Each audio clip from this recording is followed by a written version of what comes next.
All right, we might get started.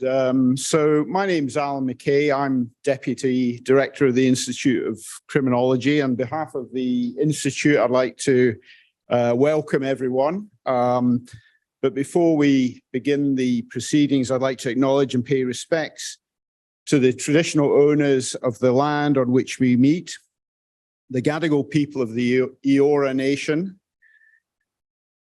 It is on their ancestral lands that the University of Sydney is built, and as we share our knowledge, teaching, learning, and research practices within this institution, we may also pay respect to the knowledge embedded forever within Aboriginal custodianship of country. So this is going to be a panel discussion, as you know, and it'll be followed by a Q&A. And our topic is as follows. It's Beyond Punishment, Transforming Rehabilitation Through Digital Technology. So we're going to be considering questions like, what's the role of digital technologies in the context of the rehabilitative aims of the prisons? What role should it have? Technologies are, of course, never politically neutral, and they often raise ethical questions that need to be considered. We hope to consider some of them today. It's wonderful to be hosting this event in conjunction with Corrective Services New South Wales, and I'd now like to introduce the panel. So Luke Grant is Deputy Commissioner, Corrections Strategy and Governance at Corrective Services New South Wales. He joined Corrective Services in 1991, and he's moved up through the organisation and brings a wealth of experience to our panel, and it's great that we can benefit from this tonight.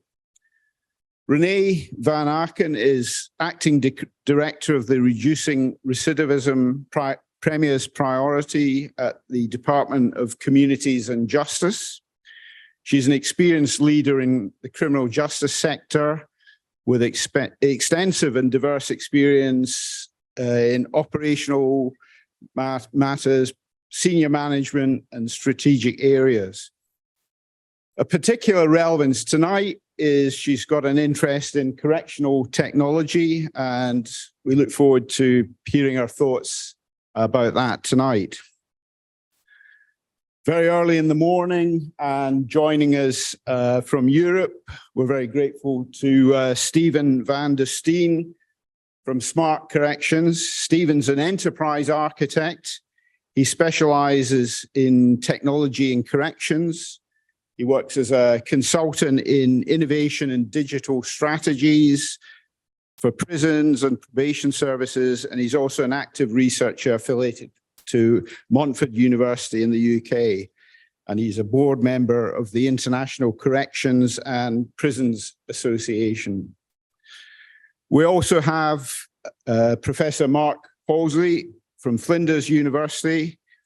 Mark's a professor of criminology and is the author of books including Young Offenders and Palgrave, Tackling Correctional Corruption, Springer, Generations Through Prison, Routledge, and Power and Pain in the Modern Prison, published by Oxford University Press.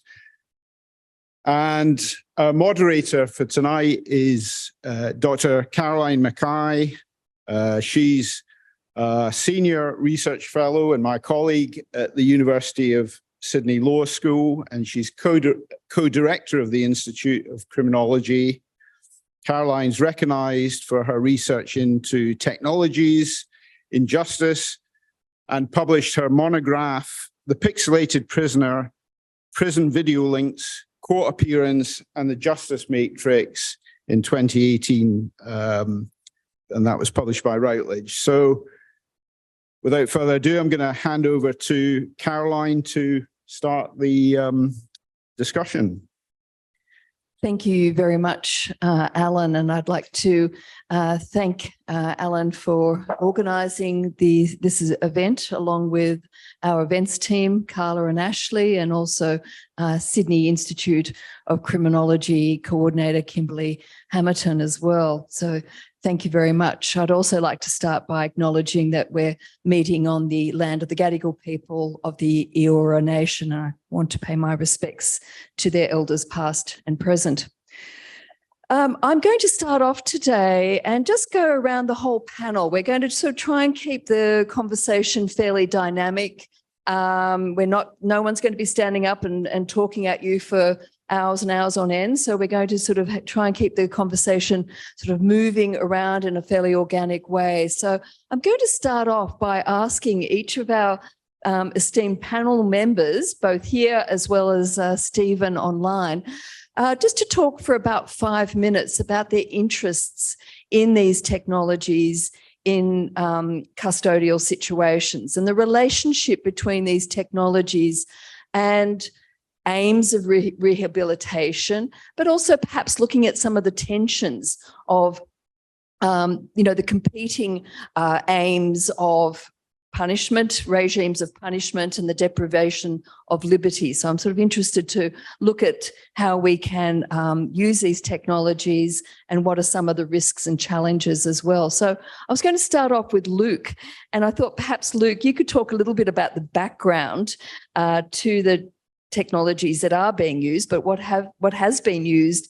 And perhaps then I'll move on to Renee, who can talk about perhaps what's happened since the pandemic and what's currently happening in correctional spaces. My own microphone. You do. So thanks very much for hosting this event too, Carolyn and Alan. So Michel Foucault famously described prisons as the darkest region in the apparatus of justice. And that's something that's always resonated with me, this terrible view of what imprisonment is about. And for my part, I think that the introduction of digital technology brings a bit of a light into that environment, that very dark environment, but it's not without consequences, Caroline has said. In some respects, it really fundamentally challenges the notion of what imprisonment is. And there's a great paper that Yvonne Jukes and Bianca Resford wrote, where they described the appearance and functionality of digital media and said that it unborders the tightly policed and defined margins of prison space.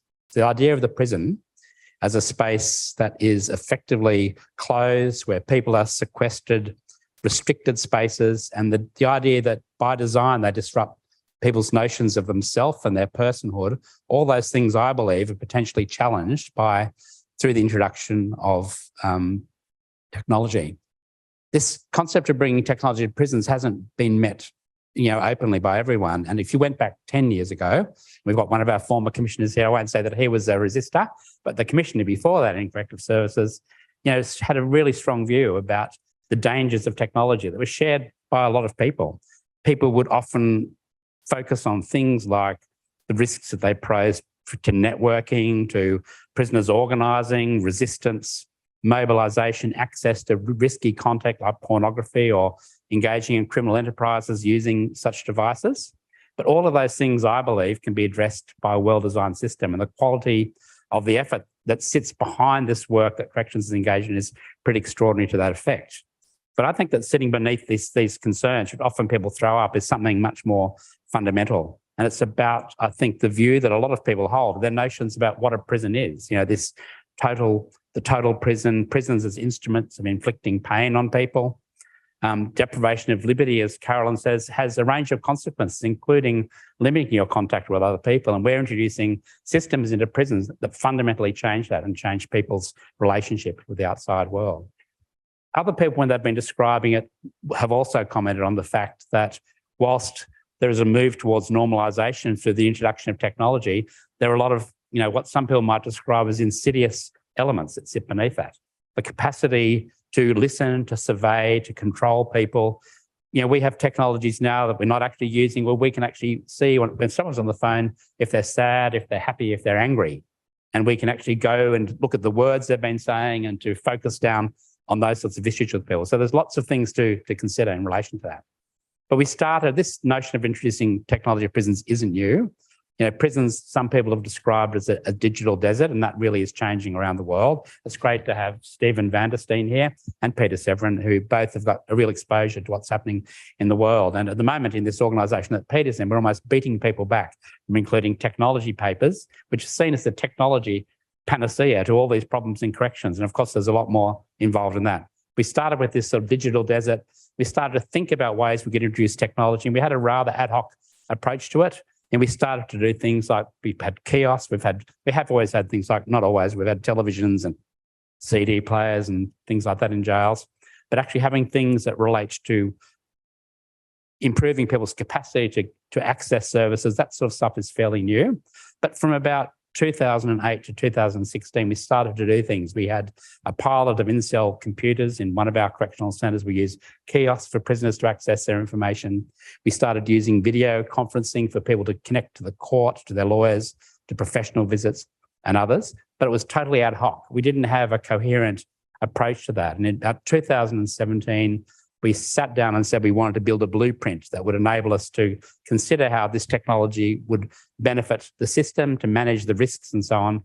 And that blueprint has been used as the basis for how we're proceeding. And it had a few grand things in it, ambitions, largely. I haven't got my glasses, so I can't even read the notes that I wrote about that.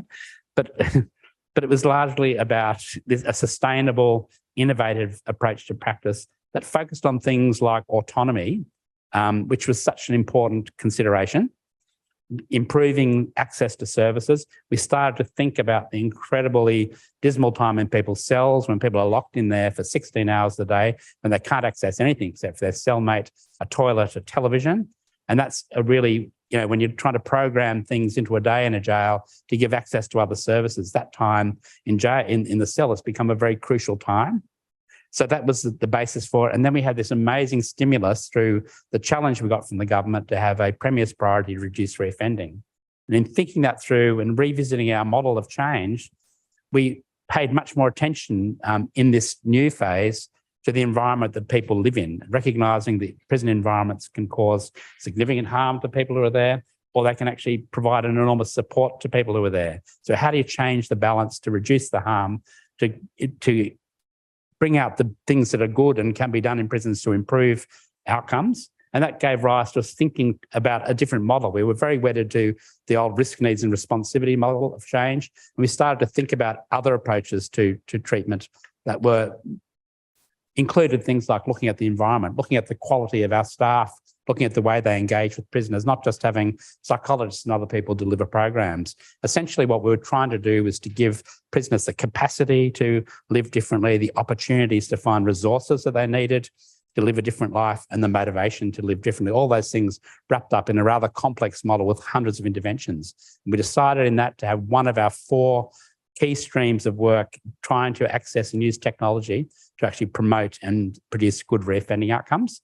And the benefit of that as well is that it gives you access to cash. So we suddenly had an opportunity to put in bids to things like the Digital Restart Fund to get money to actually augment things. I'm not going to leave it up to René to tell you what we do. Finally, we had COVID, and COVID, had all of these terrible consequences for people. There was lots of speculation, particularly from lawyers in law schools, about the chaos and the harm that was going to occur to prisoners. We had an incredibly positive and good response to COVID in New South Wales prisons. Our staff were absolutely magnificent. We had very few hospitalisations, let alone deaths. And it was done with incredible speed, our response to situations. One of the things we recognised when people were being isolated was they needed to maintain contact with their families. It was such a crucial thing. It was part of our plan to improve those relationships and to build on that. So we introduced tablets to allow families to communicate with people via visits, not necessarily a total substitute for in-person visits. But the thing that I observed most, and I'm pleased to see some of our custodial colleagues here today, was how well received it was by custodial people. I've been expecting years of problems. We've done some piloting of this, and this is going to take me about 6 years to get people across the line. But just seeing how effective that technique was during the COVID period, how safe the system was that we introduced, brought people on board so quickly that we set the scene for something that now is actually very, very exciting, not without its problems. I'm not going to tell you what we are doing, but I think that we're on the cusp of doing something very, very different. something that allows people to communicate in real time with their families out of hours, to deliver programs, to have more control over your information. There are so many aspects of this that are incredibly positive and supportive of change. And of course, there are significant risks. I haven't even spoken about, I don't want to speak about the devices. There's multiple devices. It's a system we're trying to introduce, not just a tablet solution. We've got laptops, we've got a offender network, and we're also starting to explore other things that people might be scared about, like artificial intelligence to support decisions. There's been a lot of discussion in the literature, I know, in this school and other places around, judges' decision-making being informed, or bail decisions, by machines. So we're not suggesting we're going to substitute our human judgment, but we want to be supported by artificial intelligence. And I suspect that's the new big frontier for us. Thanks so much, Luke, for that amazing overview of what's been happening. I'd now like to move to Renee to talk about what's happened. You've raised the spectre of COVID, and so what has happened since the pandemic, and what can we expect will be the legacy of that pandemic period of time? Thank you. And thank you, Luke, for that wonderful history. I was busily working away on a Premier's priority with 4 work streams, of which I was very much not involved in the work stream of transforming digital technology and rehabilitation. And around about 2020, we had a pilot of 2 prisons that were using the tablet technology as a bit of a trial.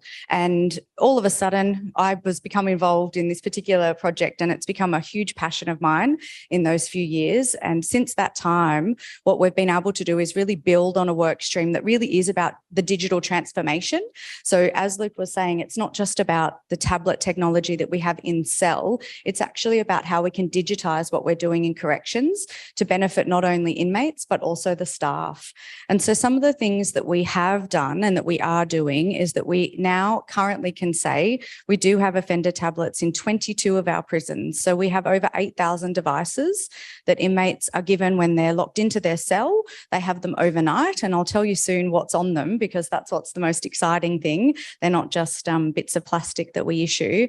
And then they're collected in the morning when they're let out of their cell and they go about their day. So where we never were able to access inmates overnight, as Luke said, they just had their cellmate, they might have had a book, or, the knock-up button for emergency situations. They now have access to so many things available to them. Other things that we're really looking at is around our program delivery through devices. So Luke mentioned we have a network computer that we've always had. And one of the goals that we really, really have is about integrating the things, the technology devices that we have, so that there's some sort of seamless way of communicating and delivering programs for people in custody. Our goal is to have 32 prisons that have technology devices. We have IPTVs at some of our private facilities and some of our more recently built prisons that are kind of more of a larger touch screen situation, and then the tablet technology that we have available at some of those others. We will have over 10,000 devices. We have been doing this through our Premier's Priority reform. And as Luke mentioned, we were able to access some money through the Digital Restart Fund. So we got $40 million through a robust business case where we were able to actually say we would return on investment $209 million in terms of benefits to the community, both cashable and non-cashable. It's quite a large amount of money. So we're really now very busily working around how we can actually really prove what it is that we're doing is going to make some of the differences. But in terms of our feature product, which I like to call the offender tablets, what's actually on them is that inmates are able to make phone calls. So where they were previously not able to make phone calls except on wall phones, they are now able to make their phone calls in their cell overnight. They do turn the phones off, so people aren't making calls throughout the whole night, around 10 p.m. And the time that they're able to speak to their family has been extended. So there's not that real rush and the line behind you and the lack of privacy that really can make connecting with family and friends much more, and also services, much more meaningful. They're able to entertain themselves. So there are some opportunities for games, like a lot of reading material, ebooks. There's a paid entertainment service, which, really affords the opportunity to be able to use your time in a meaningful way by entertainment. We have websites that are available, a small number of them at the moment. These tablets are highly secure. They're on a secure platform. And so every single website that we have available, we've checked all of the the arms that all of those websites might connect to so that there's no risk of security. And some of those websites are things like legal aid, health, being able to monitor your own journey in prison through rehabilitation, news, a very popular one, BBC Sports.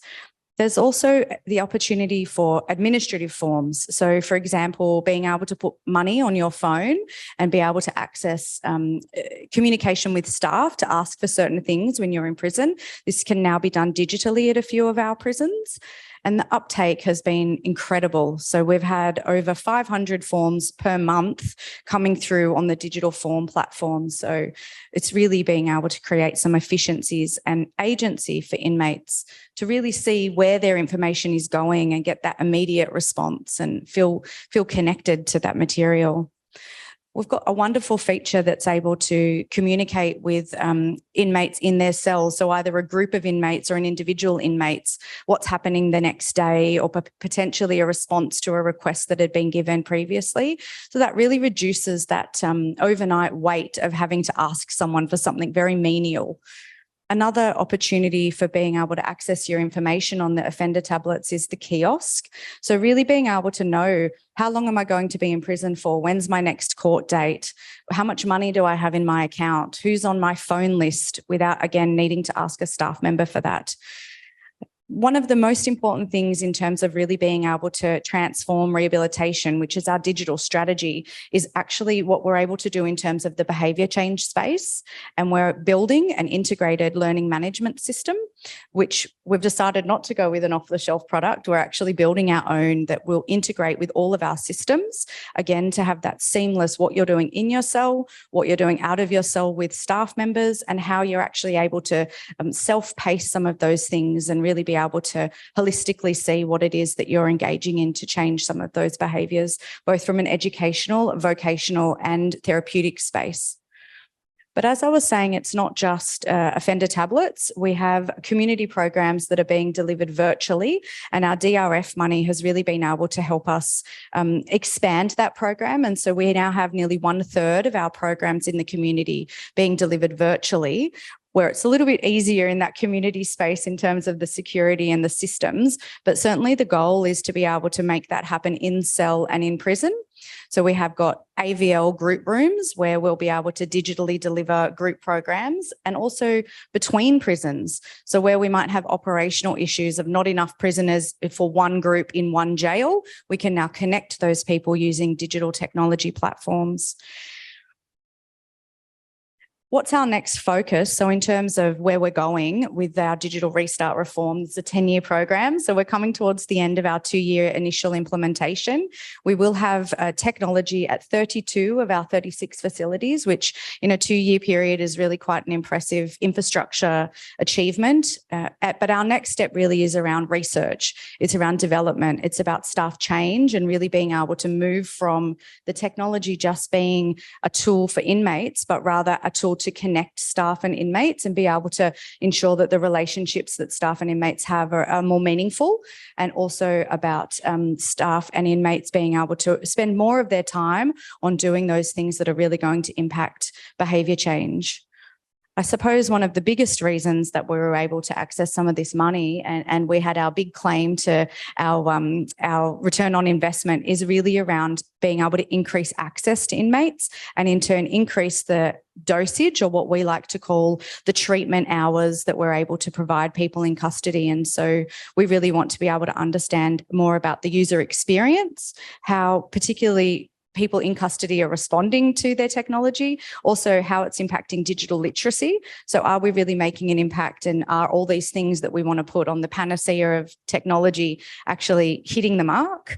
And also development, future development in terms of applications and really how we're enhancing the things that we've been able to put onto these different devices. So it's really exciting times. Thank you. Thanks so much, Renee. That's fantastic to get an update on where things are heading. So thanks so much for that. We may now cross to Stephen overseas. So hopefully, Stephen, you can hear us well. And yes, I can. Hello. I'd love to sort of hear about your involvement in these technologies and what's what you're seeing happening in other jurisdictions, please? Yes, thank you. Thank you, Luke and Renee, for explaining what's happening down under in Australia, New South Wales. It's fascinating to hear that you have done a lot of things the last couple of years. But if I compare that to the rest of the world, I would come back to what Luke was saying. Technology gives a little bit of light with the focus on a little bit. I see a lot of technology being used more and more in prisons. And in fact, we have to be realistic. Technology has been in prisons for quite some time. The only thing that has changed the last couple of years is that we have realized that technology also can be used for other things than security or efficiency. So that we can also use technology to support our inmates to focus on rehabilitation. Definitely the pandemic has accelerated the use of technology, and then more specifically communication technologies in a lot of countries. But unfortunately, I see that a lot of countries also have taken those technologies away. Last week, I was in Brussels on a conference on education in prison, and I hear from my colleagues from Poland that they just have taken all the possibilities for video conferencing away again, and even reducing the use of communication and other technologies. So what I want to say with that is that something that's very important, what Luke has mentioned, is that it was not really technology that has changed the approaches. You talked, Luke, about you have start looking differently on the harm you're causing by putting people in jail, and you have thinking differently about the risk, maybe risk-focused approaches on offender management, and look into other approaches like more strength-based approaches, resistance approaches, a new way of managing your offenders and realizing that we need to do differently, and then adapt the technology and look how technology can help with that. And I think that's very important to realize. When I look across the globe on how technology is used, the success, but also the harm that it can create depends very heavily on what are your approaches and what you want to achieve with it. So technology is not a neutral thing. It depends really on the context and what you do with that. So I see a lot of differences across the globe. If you look at a little bit at the history of offender-faced technologies, if I can name them like as such, we see a very strong push to use more and more technologies from the prison educational side for quite some time. I know in Sweden already in 2002, they had a complete virtual school system where they were able to teach offenders across the whole nation from one location. So it has been there for quite some time. And another driver for technology is, let's be honest, it's like making more money. We see parts of the world that technology is just used like tablet technology, and so just a creative way of just making more money by selling, where initially it was minutes to call, selling music and games and all those kind of stuff are very expensive. I think it's changing everywhere, but it's very important to focus on that. Why do we want to use technology? What is the strategy behind it? And Renee, you have talked about digital transformation. And together with Bianca Reisdorf and Victoria Knight, we have worked the last couple of years on the concept of digital maturity, analyze how correctional organizations are ready, in fact, to adopt technology and to anticipate technology. And we've analyzed a little bit what it means, digital transformation. And it's very important to know that some people think about digital transformation, it's all about using as much as possible technology. So we focus on technology too much, but in fact, the focus should be lying on transformation. So digital transformation is not about using more technology as such. It's about anticipating, analyzing how technology can maybe help us do things better. So this implicitly asks us also to evaluate, if you use technology, has it made things better? It also makes that sometimes we have to make also the decision where not to use technology. So digital transformation is the whole thinking process behind it, looking at your business strategy, your organizational focus and strategy, and look where technology can help to do things better. And that's an important thing regarding to technology. I think if you take that as a baseline, you can do a lot with technology that support what you want to achieve. And if you want to achieve a better outcome for your offenders and focus on rehabilitation and want to help them, to support them, to reduce into a society that has become a digital society, I think it's your more obligation to do something with technology and give those offenders access to digital services. But it also means that digital transformation, that I think we can go even further in looking at technology, not only at delivering through laptops or tablets new digital services, but looking at the whole prison environment. A couple of years ago, I did an assessment in Denmark on the use of technology. And one thing that was surprising me is that on all the workshops, the work that inmates did, they had really modern machines and computers, but the inmates were not allowed, for example, to access the computer that steers a kind of music, a kind of a system to support carpenters and other industrial things. So we have to look broader. We have to also think about everything related to the work we offer to prisoners. Can technology also, can they access technology? Can they learn? Because when they come outside the prison, they probably also need to use those computers who are driving those machines, and they need to use computers to do their accountancy and to create a website for their business and things like that. So this is just an example to say that digital transformation is really looking at the entire system and entire environment that we are working in. So there are still a lot of opportunities for us to focus also on that. And related to that, also a very interesting discussion I had also last week is about vocational training and asking ourselves what we offer in that area, and also the jobs we offer inside the prison, are they really fit to the current labor market?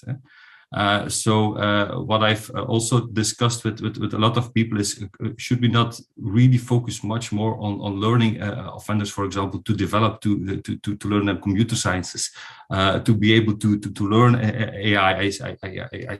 I know that there are some projects already on that, and I heard that also in New South Wales you are looking at those kind of things. But it's still limited how we use technology to really prepare and train, educate offenders to return to that digital society, not only to enable them to live, but also to work, to find a job, a well-paid job outside. So I think there is still a lot of opportunities in that area. Just to summarize a little bit, I think technology has been there for quite some time. The pandemic has definitely accelerated the use of technology, but also I've seen that some jurisdictions, they just went backwards again because of the whole strategy behind it.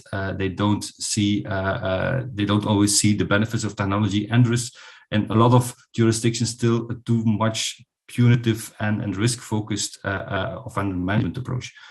So it's accelerating. It's, in my opinion, but maybe I'm a little bit not the best person to say this as a technology freak and nerd, but it's going too slow in a lot of places. So this is a little bit how I would like to share my what I see in this field. Thank you very much, Stephen. That's great. Excuse me. Now I'd like to turn to Mark. Sorry. And just ask you about how do you spend a lot of time conducting various forms of research with people in prison. How do you sort of see this connection with the digital society that Stephen was just talking about? How do you sort of see the place of this sort of digital creep into the correctional space and the connection with the aims of rehabilitation? Yeah, it's always good to get very small questions to begin with. Try and think that through that. I'll try and keep this brief, and then hopefully we can just open up and let things tumble out. I just want to take I think my approach to this is that I take a bit of a step back, and I thinking about this, I think we need to, or I like to make sort of the following distinction between technology that supports the efficiency and the security of custodial operations versus technology that meaningfully supports the building of better lives within, through and beyond custody. And I don't think there's necessarily an isomorphic or total overlap between those two things. They are not always equal, obviously, and they don't always do the same thing. And I think technology obviously can be used for very, very different ends. So my fundamental, I guess, interest in this is, and one, the age-old question, because we can, does it mean that we should? And I think it's, so I'm kind of agnostic. I guess, a technological agnostic about these things. There are positives and there are negatives. But I start from the point of view, how does technology support or inadvertently thwart good desistance journeys within and beyond prison? The other kind of opening remark that I'd make is I think we actually need to, for those of these that are researched in this realm or this area or have worked in this area for a long time, have had friends or loved ones serve time in a prison, etc. Maybe this won't be true. But I think we have to remind ourselves that in David Garland's terms, and I know he was talking about, the whole nature of the death penalty in the United States, but prisons, to use his term or slightly bastardise it, they're peculiar places still. They are peculiar institutions, and I think we need to realise that. And therefore, the way in which technology is put into a place like a prison is not necessarily the same as the way in which we put that same piece of technology through a hospital or a school or something like that. There are different caveats and constraints around that, and not everybody, the end user, does not receive the same qualitative or quantitative benefit, if you like, from that because of the nature of the custodial space. I think that's important to keep in mind. So if I was, thinking about coming to your question about rehabilitation, the aims of imprisonment, just to, basically, Crim 101, there's 4 aims, aren't there? Incapacitation, deterrence, rehabilitation and retribution are the 4 aims of imprisonment. And just quickly running through those, if you take the whole aim of incapacitation, prisons have become, at least in the Western world, outstanding at performing incapacitation. If you just look basically at the metrics on escapes and the way in which prisons are built these days, and the securitization of prisons and the biometrics, et cetera, and the technology used to literally hold people in prison so that then things can be either done to or with them, that's kind of we've kind of, in a sense, ticked that box for better or worse, right? So there is that issue.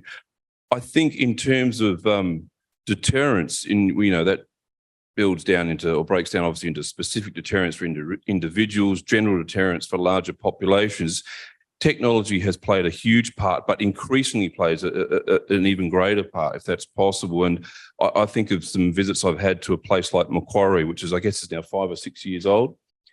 And one of the really interesting things there, talking to both the people in prison and the managers, officers that work in the place, and then people that live in the place, is, when it becomes apparent that there are something like 300 to 350 eyes in the sky, i.e. CCTVs, throughout that particular facility or thereabouts, the question naturally arises, does technology keep good order in this place, or is there something about the moral climate, as Alison Lebley might say, and the way in which people get on that actually governs that kind of space? And what I was intrigued by is that actually it's easy to run to the assumption that having that much surveillance, if you like, over the prison population is inherently bad. But of course, and it plays out in different ways depending on whether you're a newbie, you're an old timer, or everything else in between, and what you're in for, etc. But fundamentally, people that I spoke, they kind of liked it because it actually gave the prison some kind of chance at safety being enforced where other good things could then take place. So massive technological kind of space in terms of surveillance. And I have to say, for some of those people, or a lot of those people, it was then generally forgotten about. And I want to come back to the idea that we just sort of set and forget about technology as well. And then they could, so it it can play a seamless but also very intrusive role in people's lives. But there are good things about that. And that wouldn't have been so obviously 20, 30 years ago. I mean, the idea of 300 eyes in the sky, that kind of thing. If you look at the aim of retribution, I think this is a really interesting one, and to come back to Foucault, as Luke mentioned before, and writings of people like Ben Crewe from Cambridge. I mean, to me, we not to get too intellectually wanky about this, but this is a really important piece of technology, a pen. You know, and people talked about the soft power exercised by the pen before, you know, digital kind of files and computers existed. One of the most powerful instruments in the context of a prison, obviously, is the capacity to write on someone's file and not have them know what's been written, or perhaps they might know and find out in some way what's been written, but to literally govern their lives through jail about writing up their behaviour that they might have no say over. Now, just because we do that with a computer or a tablet, etc., doesn't mean that things have necessarily improved. It just means we've changed the nature of the encoding and the device that does it.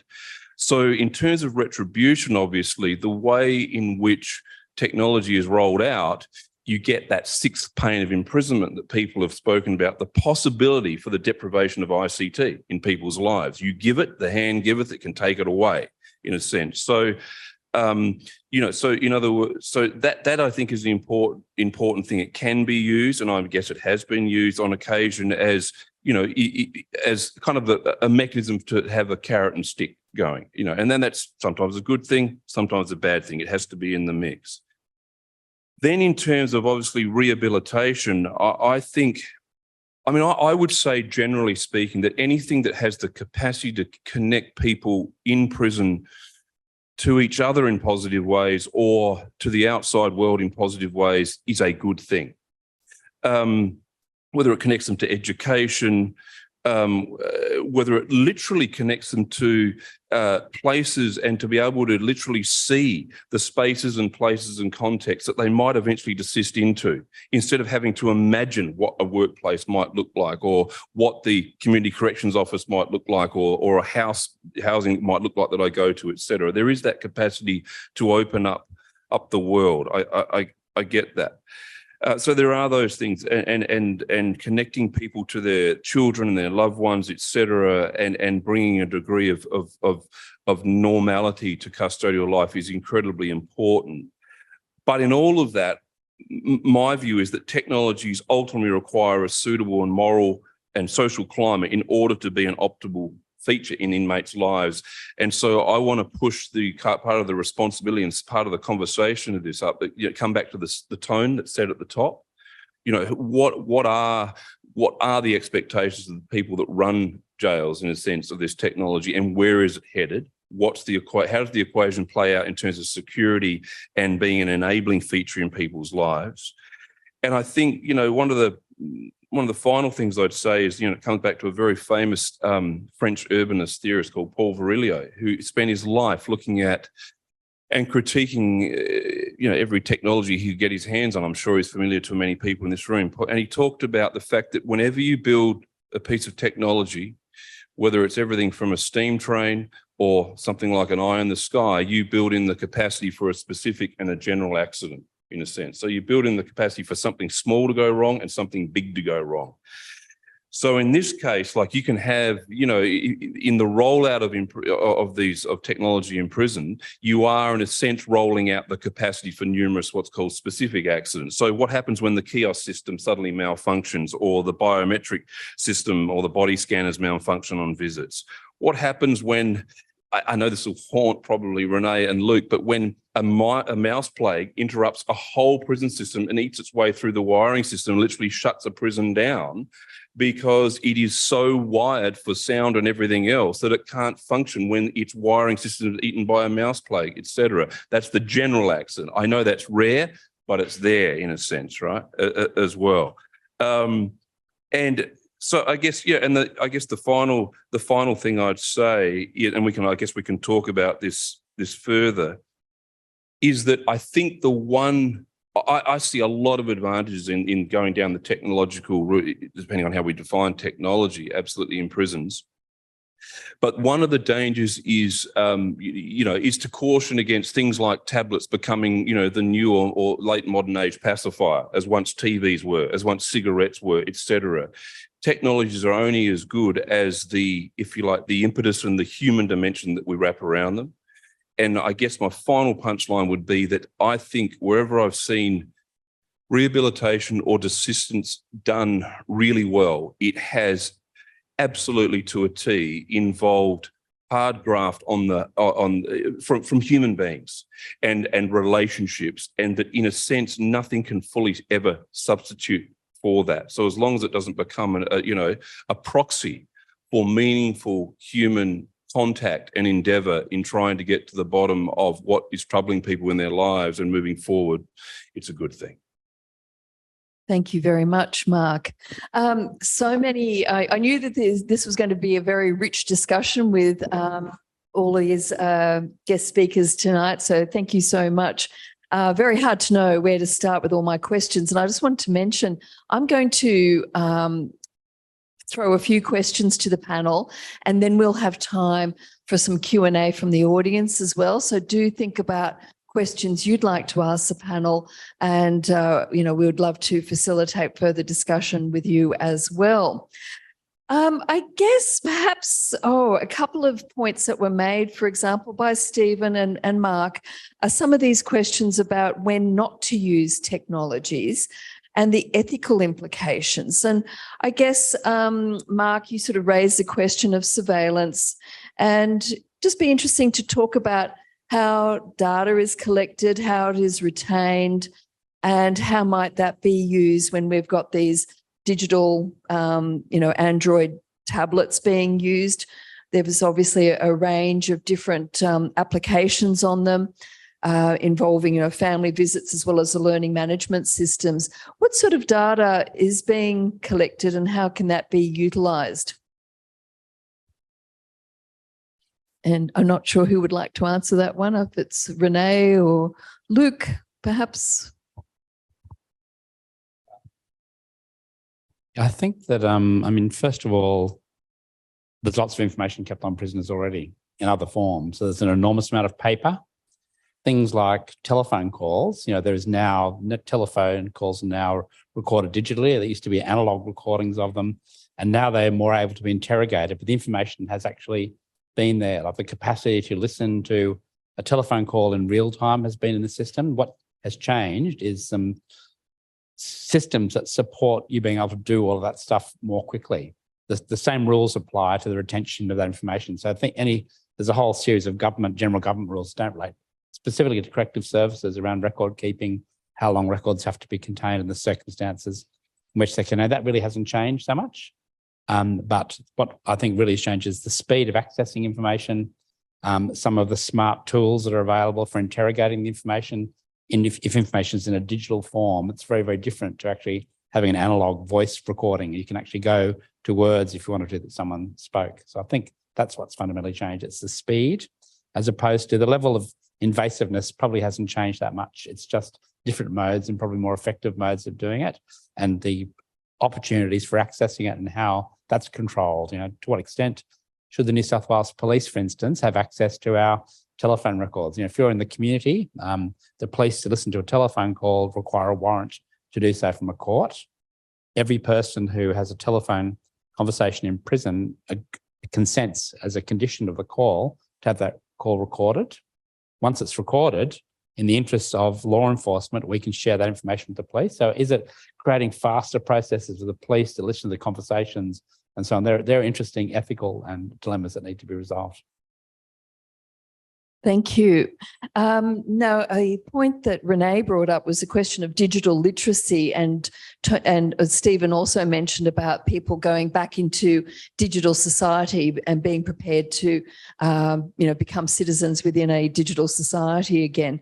I was just wondering if you could talk a little bit more about the agency and autonomy that people in prison can develop by having, greater responsibility and access to their own information and finances and buy-ups and that sort of information. Also the digitalisation of complaints as well.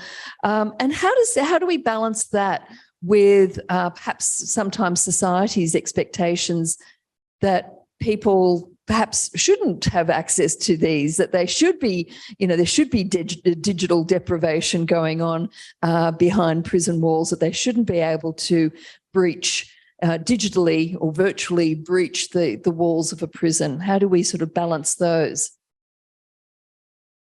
I might start with the digital literacy question. I think that's, again, big questions.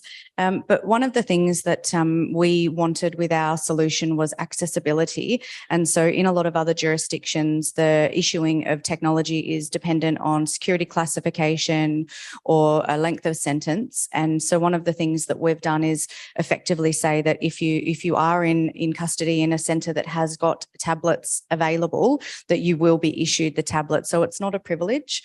And the way that we've structured the logins and the availability is that everybody 1-for-1 ratio has access to these tablets. So I think that's the first thing that I'd like to call out, that we're not sort of saying you need to apply for it. It's the people that want to do education things. It's really open for everybody. And in our pilot, and we've certainly done a little bit of initial evaluation through our corporate research and evaluation area, digital literacy certainly is an area that for some inmates is a challenge. And what we're really finding is that the younger inmates are helping the older inmates, and it's becoming an educational and mentoring opportunity. So I think really that's an area for us to do some further evaluation and development on, in terms of how we can actually formalise digital literacy courses through our learning management system.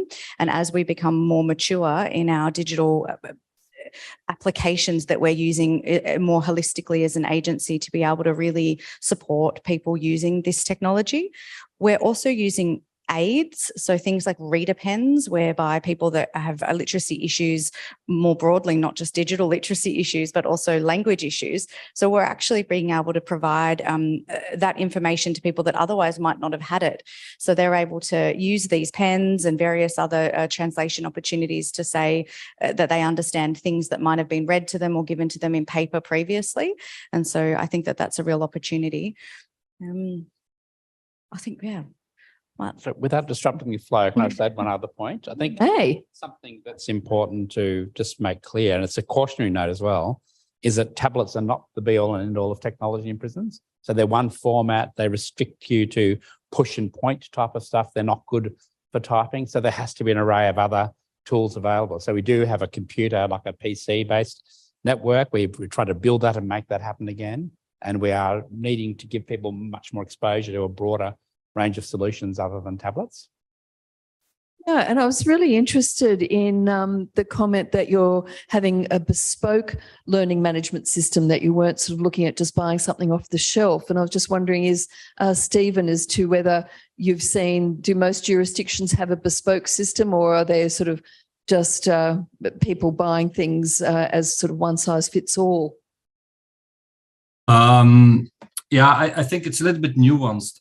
The bespoke thing often comes with the fact that you have additional security limits to the things, especially that are delivered typically to the cloud, with a lot of possibilities to go outside. What we've done at the time when I was CEO in Belgium, we had that in-source model that education, for example, is provided by the schools, and they were developing their own learning management system. And we just started with copying their system into our prisons. And at the end, we ended up using their system on a secure way with the contract related to that. Personally, I'm still in favor for as much as possible stick to that principle of normality and that in-source model, that as much as possible to deliver what they will receive outside. So enable them at a certain stage to, for example, to use those learning management system and things from the schools directly, to use the public library systems, to declare their taxes online, so this is a challenge, I know, for a lot of countries, and it depends also on the different legislation and different possibilities and how digitally advanced those governmental services or education services are. But I think this should be the goal at the end. I think that's the best approach.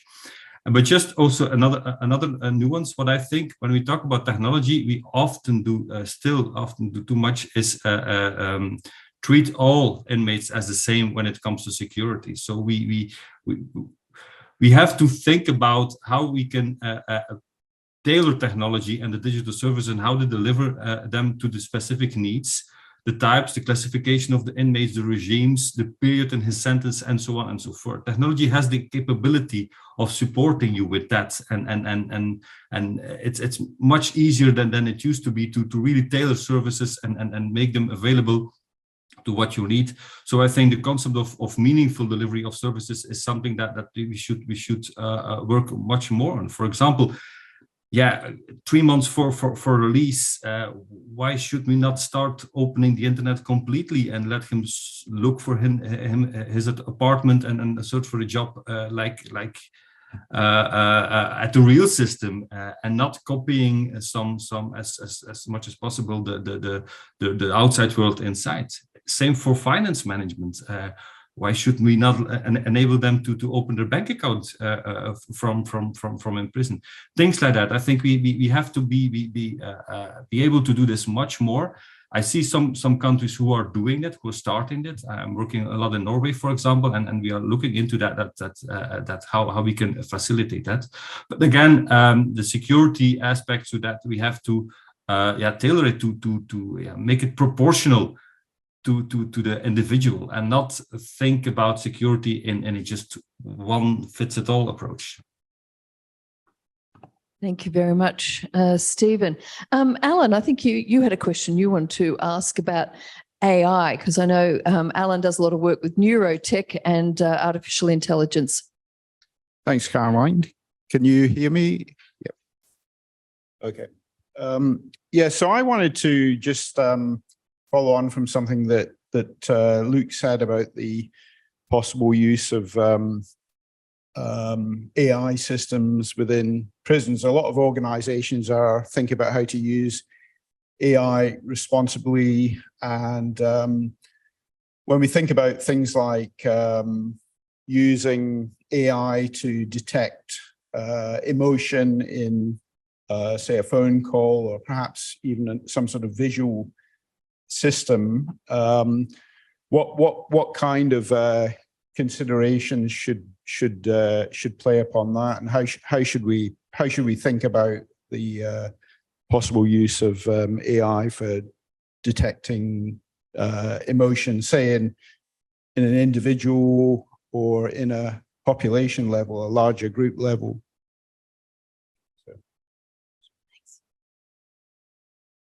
Stephen might like to give an answer about internationally. I know he's written a paper that in one of the corrections magazines about artificial intelligence, but we even thinking about artificial intelligence is a fairly new thing for us. And one thing that sort of is very obvious to me is that we don't have an assurance or framework for working in that space. So we have engaged with the Human Technology Institute at UTS. And in fact, on Friday, we're having our first forum with them to try and explore this. What the advice that I got back from them, from Ed Santo, who was a human rights commissioner and had a real interest in technology and human rights, is that sort of high-level frameworks are pretty useless. So when he's in the Human Rights Commission, they did some analysis of the benefit of these high-level statements. Everyone can agree with them. They sound fabulous. We're going to do it, but you need actually quite a dense and detailed assurance framework that you test everything you do on. And I think it just wouldn't occur to people. It certainly hasn't occurred to us. I don't think we've sat down in corrective services, our executive, at any time and said, what are we actually doing here and are there risks? And particularly as I want to take it further at the moment, like we have a very outmoded classification system in New South Wales that came in the Nagel Royal Commission. Nagel borrowed it from Lord Mountbatten, the English system. It's got all these A's, B's and C's. There are rules around it. There are numbers attached to it, an objective security rating tool. And we have reams of information. And we're now trying to predict very different things. In the past, is someone going to escape? And if they did escape, they're going to hurt someone. And even those tools, I don't think were very good for doing that. So we've got a great opportunity, I think. We've got so much information. Nothing, I believe, should replace human judgment ultimately. But I think our judgment can be aided by tools. And of course, we have to be aware of those risks. And if you look at some of the classification tools we use or the assessment tools we use in corrective services, things like race could slip into it. There's racial bias that gets perpetuated by tools. So when you're setting up those sort of tools, particularly if they're going to be ones that are going to be self-adjusting, there's so many considerations that we need to have regard to. So all I can say is we're at the very beginning of the process. We're very mindful of the fact that we need to create something, it seems, at a tokenistic high level in a statement of principles is not enough. The New South Wales government has purchased, commissioned that team to UTS to devise one for the state, but it probably needs to be very special for the corrective service environment or to build on that, and that's what we're going to do. But I imagine Stephen would have some insights into the world that we wouldn't have. Oh, sure. I actually I was going to ask Mark, perhaps before I go back to Stephen, as to whether, do you have any thoughts as to the use of technology such as AI, for example, looking at people when they should be released and those sorts of decision-making processes? Wow. Yeah. The caveat I always give, I never run a prison. I've never worked in a prison. I haven't lived in a prison. So I take my hat off to all the people that do all those things. Obviously, I defer to them. But, I think we do need to think very carefully about the possibility for the pathologization of people's emotional states and whatever else. I mean, trying to read people's emotional states or points of absolute disturbance or frustrations, anger, disappointment, depression, sadness, happiness, and every other thing you could think of through some kind of big data gathering kind of exercise. And the trick ever thus is always to determine, it doesn't matter how much data you got, what matters is how good is the information that you can extract from it, and the distinction between data and information tends to always get lost. And what do you do with it, obviously?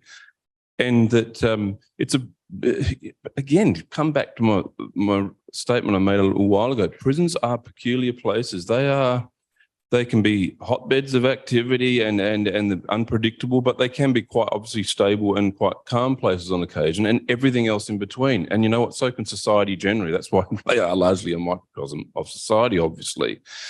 So I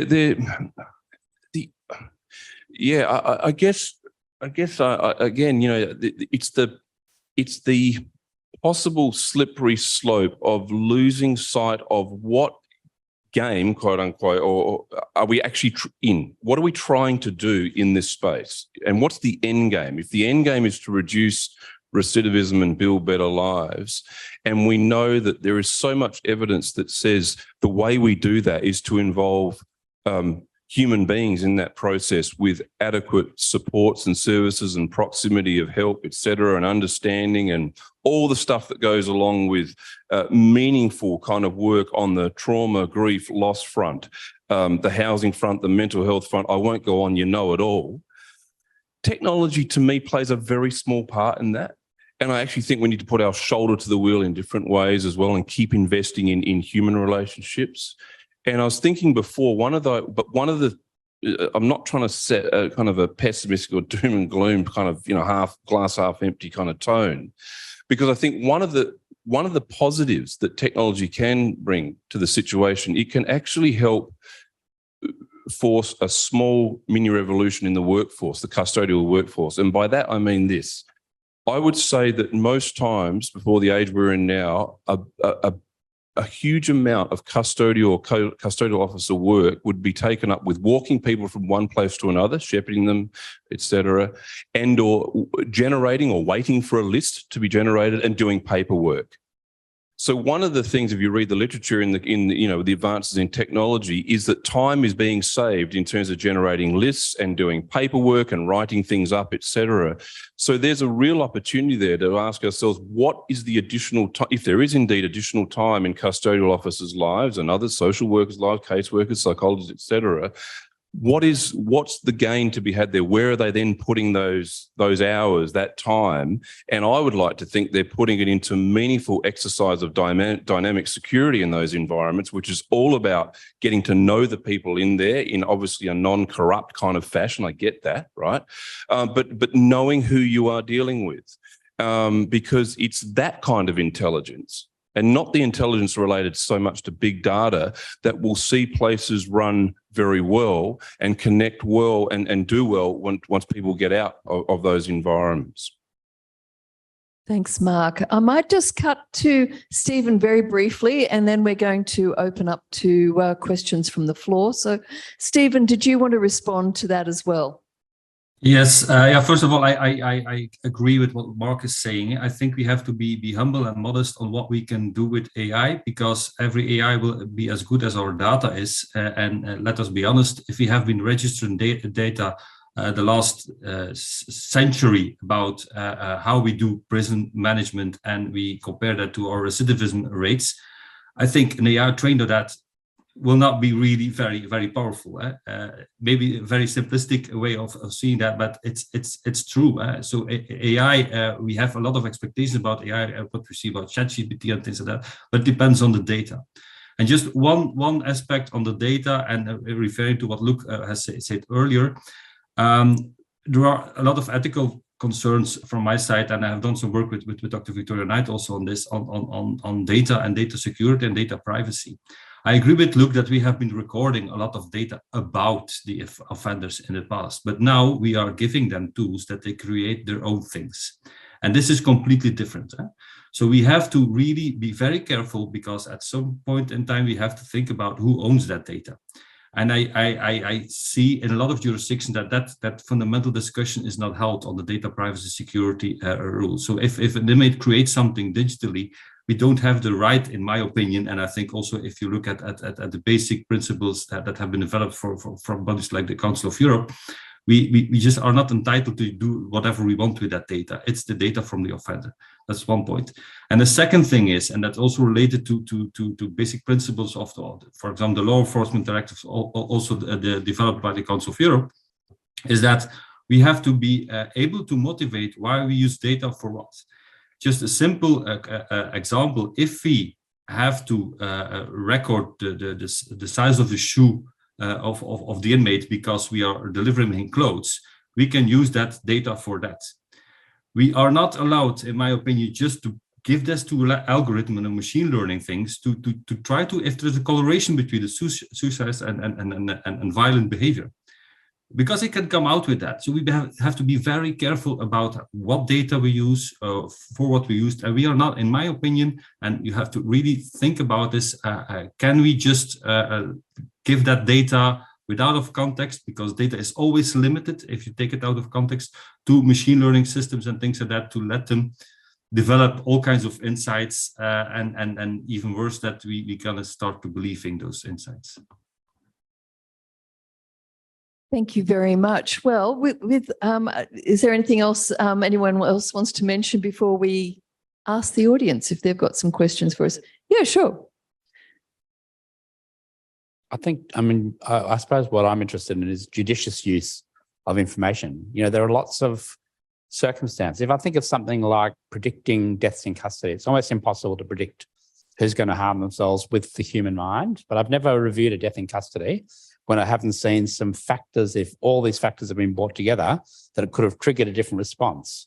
You know, a person who has stopped receiving telephone calls, they've had an angry call, someone hasn't put money in their account, they used to have visits and now they don't have them, they've gone through a period and they're getting angry and irritated with staff, they've just been sentenced. All those things could be added together to a score, very simply, that actually was a trigger that didn't say, do something to this person, but said, have a closer look at this person at this point in time. So I think the way you use it is really as important as the work. You know, we use a lot of predictive tools. I saw Richard put his hand up there. He's a psychologist who applies a number of actuarial tools for predicting the risk of future violence with sex and violent offenders. It's known to be better than clinical judgment alone, but it shouldn't be something that we use to make certain types of decisions, because notwithstanding the best use of the tools that he uses is going to be wrong, you know, at best 1 in 4 of the times that he's making a prediction about someone's behaviour. But there is a value in that if it's used in the right way. If you say this person has some characteristics of a group of people who've behaved in this way, that's a trigger for us to look at the person in a different way. I think there's some value in doing it. It's the way it's used, I think, that's important, as opposed to just having this open slather approach to looking at things. Thank you very much. Okay, we might, yes, okay, we've got one question. I think your hand up was first up. Have you got oh no, you'll need my microphone, I think. I think it was first you and then your second. First. Hi, I'm Richard Parker. I'm a psychologist. I've just got couple of statements to make before my question makes sense. So I'll be very brief. My passion is offender rehabilitation, and my concern is about program delivery through devices. Luke talked about the outdated, his word, R&R model. My point, I suppose, is that it was never just 3 principles. It was always a much longer, either 15 or 18 principles, and we seem to have ignored those and shortcut and end up bastardising the entire model. The UK, to their credit, analysed programs that were based on that bastardised model and found they didn't work. And this really came back to what we were warned about 3 decades ago by Frank Porporino, who said what's important is what we do with offenders, not what we do to offenders, which was a bit like the point Mark was making. And given the thing I've seen why the UK program failed, in my thing, is they missed the human services principle, which talks about the need to work with offenders in an empathic way and a genuine way. And it seems to me we've gone this other way because it's more convenient. My concern with, now to my question with offender rehabilitation is, won't delivering programs through digital means make that temptation to deliver to offenders rather than with offenders even stronger? I might look at it. I might have a first go at it. So, I think, first of all, this strategy we've got around digital is not our complete rehabilitation strategy. So we're looking at a range of other things, including things to do with the way our custodial staff engage with prisoners and motivate people and support people to change. So we don't have one solution.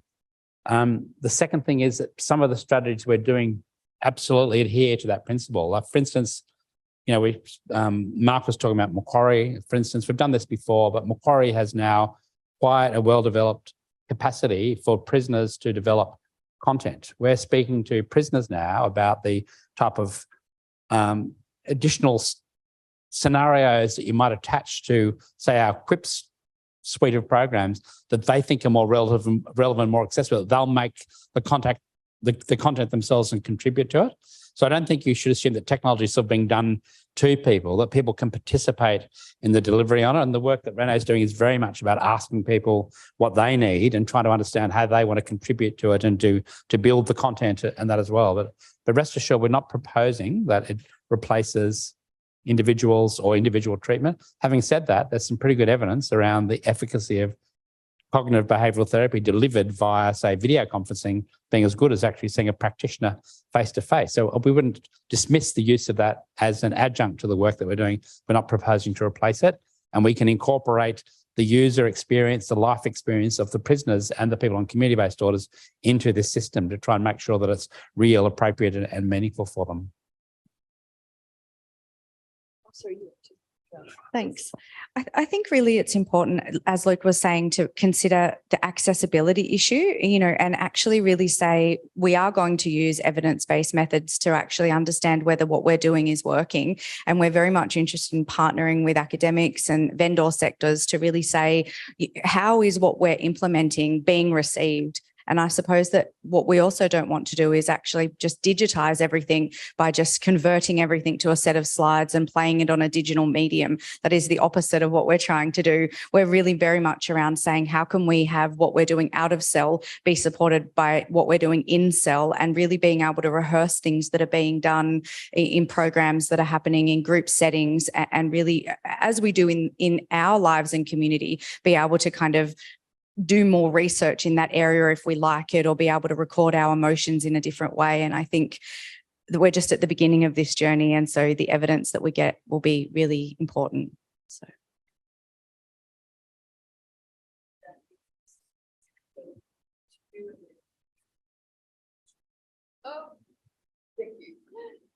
Yeah, I'm curious to know if digital devices have been supplied to Aboriginal children who are incarcerated? And if so, are there any efforts being made for literacy training? I mean, just reading. And if that's not yet happening, would it be appropriate for NGOs such as Save the Children or Amnesty to be involved in actually working with the kids with the digital devices to avoid some of the issues you've raised about punitive aspects or supervisory aspects? So Renee and myself don't work with the children. It's a separate agency. However, I am aware, and I think that the Juvenile Youth Justice is trying to piggyback off our contract. So they're interested in the same technology. I just can't recall where they're up to with the implementation of it. They're writing a business case. So they're certainly planning to do the same thing. If they do it, it'll be on the same basis that we use it, which is available to all people. And then, of course, it's just a neutral platform, and it's the content that you put on it that makes all the difference. So including and developing content that might be particularly pertinent to young Aboriginal people in custody would be one of the challenges. Just in the context of the conversation about the learning management system, something I just wanted to clarify as well. Something that's different about our system is that one of the things you can do when you're doing this, you can just purchase a whole system there's all these vendors out there. I think Stephen alluded to them. There's money to be made in this space. We did not go with that model. So we've actually bought a platform, and every bit of content on it, including the learning management system, is something we buy. We could have just bought this solution that had the ViaPath, learning management system, and then we could have been sucked into this arrangement, captive, where we would have to use all of their products, like their education product. So we've actually gone for something which is just creating a platform. It's up to everyone's imaginations now to create things. We're very open to people putting other content on there. So if any of the organisations you were alluding to was prepared or interested in putting content into the devices, we're very, very open to that, subject to it being made safe. It's almost got an unlimited capacity to add content into these devices to be made for the purposes of the individuals and the groups who actually need it. Is this microphone still working? Oh, it is. Great, because I've lost mine. Sorry, were there any other comments about the responses to juvenile justice and Indigenous children in particular? Yes. Okay. Sorry, Stephen. Yeah, I cannot speak about Aboriginals, but for juvenile justice, I went to a conference last week on EduPress in Europe, and I just want to share that there is a lot of work done internationally on this. And as Luke said, these are all open formats, so a lot of this kind of content can be shared. I just think that it could be interesting to reach out to different jurisdictions, because there has been a lot of very good content created focusing on specific juvenile groups or other target groups within our population. Yes, and sorry, Stephen, you can't see me. I'm off camera now, but I am aware actually one of my colleagues is involved in some work with juvenile justice and looking at the digital needs of children in custody. So I know that there is definitely a lot happening in that area. Well, I don't know if it's a lot actually happening, but certainly is being considered. Oh, now I've forgotten who was the next. I think it was you. Yeah, thank you very much over there. Yes, over there. Thank you. Hi, my name's Alex Farraguna. I work with an NGO that provides some post-release services for people coming out of custody. I had a question for Steve. You mentioned that Poland had withdrawn a lot of the technology in their correctional system, and I was wondering what the causes of that were and if we can sort of learn anything from that. Yeah, sorry. Yes, I've had that information from people who work in education, juvenile justice in Poland. And they say it's just the right government and the change towards more punitive approaches in the prison services that has pushed us. And unfortunately, we have seen this also in a couple of other countries where traditionally they were very rehabilitative focused and very, very foreseeing that changing government and policies and more right or even extreme right governments just stop everything and returning backwards. And that's what I've understood from what was happening in Poland. Right. So is that kind of backlash? It wasn't issues with the technology or the uses of it. It was attitudes. Yeah. Yeah. Thank you. Thank you very much. I think the next person was over here. Sorry. And I know that you've got your hand up as well. Thank you. Hi. I know you talked a lot about the technology in cell, And I was wondering if you think, and whether it is an aim of the work stream, that the transformation in technology will actually increase time out of cell, and how that might look. And is that an aim that you're working towards? I don't think it will increase time out of cell. I mean, the fundamental dilemma for corrections is the way we roster our staff. Unless the technology became so sophisticated, you could save staff. But for us to increase time out of cell, we generally have to put another shift on, which is prisons are very expensive as it is. So if in the evenings in jails, as you're probably aware, there's very small levels of staffing when the people are locked in their cells, and when people are out of their cells, you need quite a lot of staff on the ground to do it. So surveillance technology and other things could result in lower levels of staff or freeing staff up from doing static security jobs. But whether that increases the time out of cells, it's quite hard to do, because you generally don't have people sort of rolling. You have a little bit of variation in the shifts, but custodial staff will be able to tell you better than I can. But it's actually quite hard to increase time out of cells. You can take it to a certain point, but I think that would be a long-term proposition, and certainly wasn't part of our business case we build for getting the money. But what we did say is we wanted to free people up to do more meaningful work, aligned to what Mark is saying, because we think people spend their time doing a lot of tedious paperwork, and if they could be freed up from doing that, and if prisoners could actually access their own information, do a lot of things like that, we're not aiming to try and reduce the staff numbers, but to give them time to have more meaningful human interactions. And I think we had a question down the front here as well. Hi, Adam from Sutherland Community Corrections. My question is to Renee and to Luke. It seems to be that there's a lot of movement digitally in the inmate space. Is there much planned for community corrections, as opposed, in addition to the Live It programs and things that we've already got, or is the main focus our custodial centres?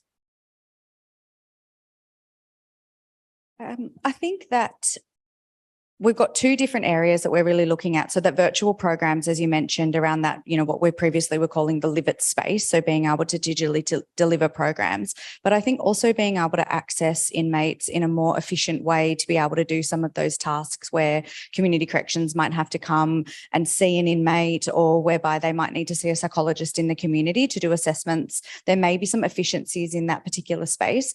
And I do know that community corrections are very interested in developing a kind of app. And it's very, very, very early days, but sort of an app case management type situation. But I think really looking at how we're doing the platform of technology in custody and how actually we're able to maintain that. And then the next stage might be how we can diversify some of that into community corrections, I think, at this stage. Yeah. Would you ever have any plan of moving towards the way that QCS has, with the people reporting to machines instead of officers? I certainly don't see that into our future right now, but I'm not sure what Luke might like to say about that. What has been discussed to replace people. But I think, there are differences in the community, and you can access devices in the community. You don't have the same constraints on people's access to technology and communication. So the argument for putting the effort into prisons is slightly larger. However, in this strategy, we do have work. We've got the people here from the Live It team in the audience now. We have put some money into that. My only thing about that is I believe we probably should be trying to work to a single integrated system for people, whether they be in custody or the community, and use the same learning management system, because otherwise we're constantly having to overinvest. It's very impractical to create multiple systems. So we're trying to bring it all together and to have some integration of all of our work. I think we have time for one. Oh, have you got a question? Yeah, that's what. Yeah. No, I think we've got time for one more, and then because all the lovely catering is being brought out, so we've got canapes galore.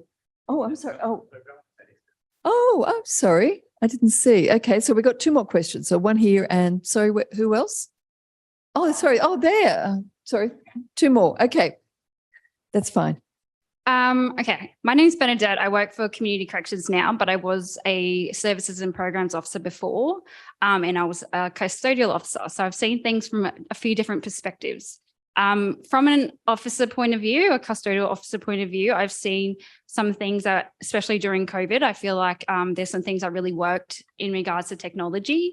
When I was working at MRRC, to be specific, we had some connectivity issues where I think there might be some sort of barrier around the jail to reduce, I don't know, something. And most of the inmates got elevated because they're trying to get in contact with their family or they're trying to get in contact with their lawyer, and it would just cut out and jag. And then the lawyer on the other side would be like, or the court would get frustrated and adjourn their appearance. And it's got nothing to do with them. It's just the technology. It's just not working today. And people just, I guess it would just bring up so much anger if you're expecting to go to a court case and then it doesn't work out in your favor. So I think that really agitated a lot of people that were incarcerated at that time. Coming from a services and programs perspective, I kind of am on Mark's side of things, where I feel like, I guess, teaching, being able to read the room and build the continuity in the room amongst individuals and try and give them a better value of service and I guess build relationships and stuff, and improve their rehabilitation. I feel like that face value is a lot better, because I feel like with Live It, it's like, how are you supposed to read the room? How are you supposed to tell if that person in the corner is actually taking in consideration anything that you're saying, you know? And for example, if you're doing it through a laptop or an iPad, what happens if that person has schizophrenia and he thinks that everyone's screaming at him off the iPad, or they have something wrong, you know? Or if they're a conspiracy theorist and they feel like every sort of technology is against them and now we're against them, like teaching them a program. Yeah. So have you got a question as such, or is just more of a comment? It's my concerns. If you can help, please. The concern about connectivity, I'm not sure what the time was you're referring to, but we had to do quite a lot of quick workarounds in the MWRC, particularly during the COVID phase. Like, we had to suddenly put something into play very quickly, and we used tablets that had 4G cards in them. It wasn't the system that we were trying to use. We've got people who are involved with trying to roll that out. You know, jails are these fabulous things. They're almost like a Faraday grid. They sort of lock all of the signals out. And even if you got permission to use a mobile phone in the jail, you've got to find the tiniest corner where you can do it. So those systems aren't conducive to having tablets. But the system we're putting in place is intended to use a different thing, taking cabling out to the accommodation areas into the cells and running it. We've got the people who are like Brett who are doing it, who explain it better than I do, but it's meant to actually bypass those systems. So the new tablet system, which isn't in the MWRC yet, operates on a completely different system on a Wi-Fi network. And there have been some problems with it, but they're the problems that the contractor has to actually fix. But that was a really rough workaround in the MWRC in an urgent situation to try and improve contact. And I know people were frustrated. We tried to give people mobile phones and that didn't work. I mean, at one stage, the prison officers in the centre were unscrewing the wall-mounted phones and carrying them from cell to cell on long cables. I was doing that. And I remember someone lifting up. People were trying their best, but it wasn't the solution we're putting in place. It was something we had to do very, very quickly. Having said that, those tools were used for over 500,000 contacts with family. And we did survey families about that. And I think something like 80% of the families, and I was so keen to provide a response. We put out a survey within 2 or 3 days. We had 2,000 families responding, and 80% of them said this is a really great thing. So I know there are problems with individuals. It wasn't the perfect solution, but it was a pretty amazing thing to do in a short period of time, and people did appreciate it.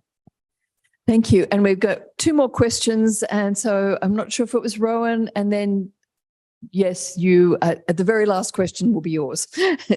So Rowan at the back.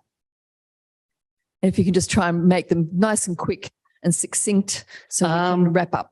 And it was probably a little bit more of a comment than a thing, but just around, I suppose, the approach and an aspect of the uniqueness in New South Wales that has been touched on.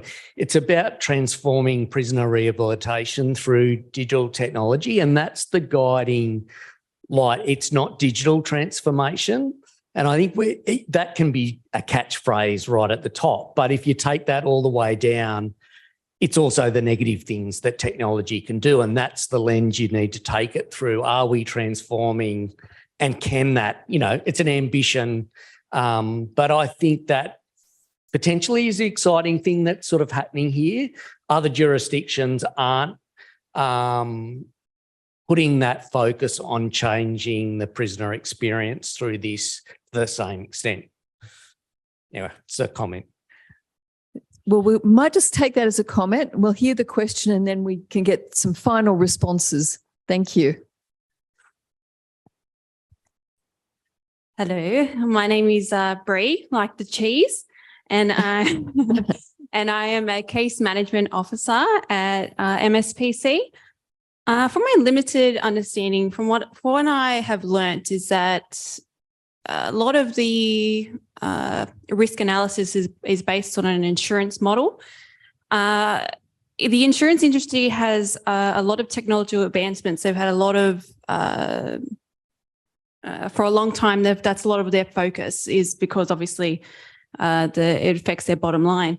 So my question is, if we're using a sort of way to measure inmates' recidivism rate through an insurance model, would we then also maybe emulate their same sort of system enhancements and developments to implement those streamlined processes and also automation, so we have that increase of time that we can spend with the inmates and create that meaningful impact and change? Thank you. Who would like to respond to that one? And perhaps even respond to the earlier comment from Rohan as well. I think Luke could probably much more eloquently answer some of that question. Let's go back to the insurance model analogy. I mean, we do use actuarial tools, so the same statistical probability sort of based thing are used.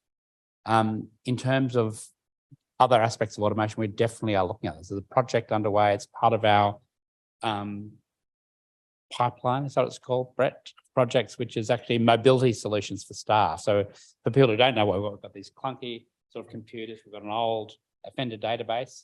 To access it, a lot of people actually write things down by hand, or they memorize something, they put things on paper, and they've got to go back to a place and write it down. So we are trying to introduce, and we're doing some work around mobility solutions. First of all, improving the database itself. So it's basically towards the end of its life, but also having things to make it easier for you to do your job. And the sort of things I'd like to see is having some voice recognition, so you don't have to dictate a case note. You can just sort of speak to the device, all that sort of stuff. So there's a lot of scope. It's in our pipe stream of work. That's the word.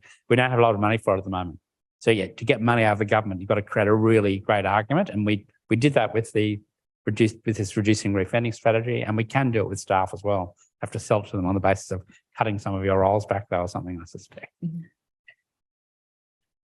Great. Look, I think at this point, if you've got further comments and questions for our panel, please feel free, if you're happy with that, to approach our panel members. Obviously, unfortunately, Stephen, you can't join us for a little drink and some canapes, so I'm sorry about that.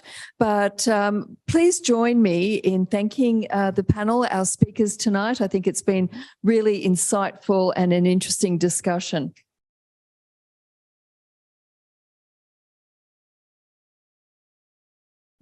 And I'd just also like to thank you all for all your questions, and I'm sorry that we're running out of time, but it'd be nice to have some time to socialise now that we're all back on campus and we can actually have events in person again. It's fantastic. So thank you very much for coming along tonight, and please join us for some drinks and some refreshments as well, please.